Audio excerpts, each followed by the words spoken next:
I get worked up when I talk about Reuben Foster. I call him Captain Splatter when he hits somebody splat.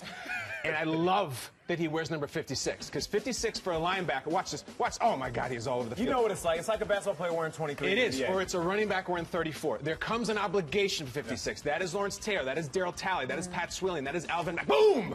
That is Alvin Mack is 56. Yes, and there's a reason he's 56, because they knew he was a bad dude. I think that my Reuben Foster is going to lead all rookies in forced fumbles. No.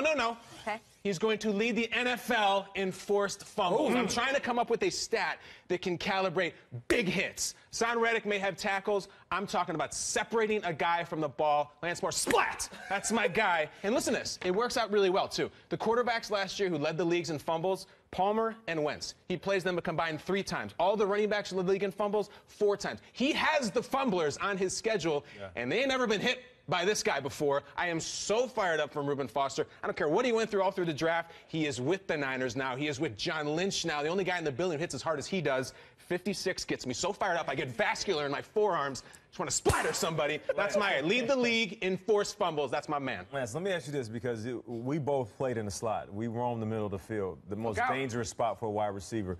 Now we're talking San Francisco. We're talking linebackers.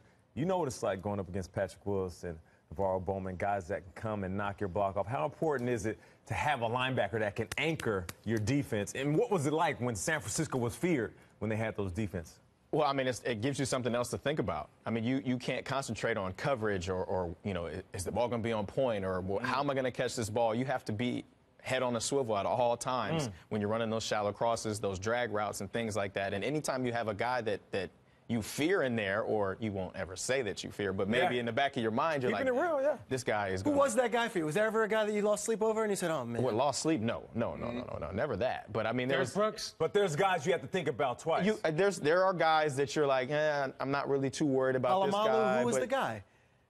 I would say Patrick Willis was probably that guy. I mean, in those days, San Francisco was the defense. And I feel like in New Orleans, we played them. I'm like, we're playing these guys every single year, and they have guys that will knock your head off. Yeah. And if you know, Reuben Foster can be one of those guys, I think he can. I mean, I'm a huge college football fan, so I'd watch, you know, a lot of the Alabama games last year or the last couple of years, and there were times when he hit people, and I'm like, oh. But as a football player, for me to say that, I think that's pretty high praise for sure.